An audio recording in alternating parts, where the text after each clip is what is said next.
Hey guys, in this video, I'm gonna show you how to stop receiving email notifications from Twitter. So let's get into it. First of all, log into your Twitter account.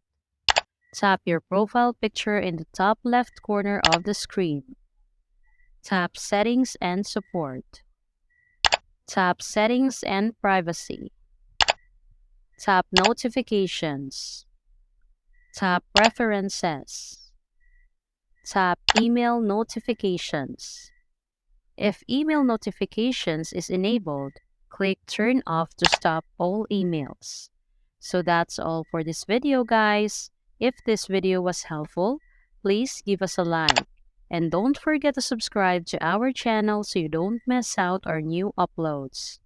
Thanks for watching, and I will see you in the next one.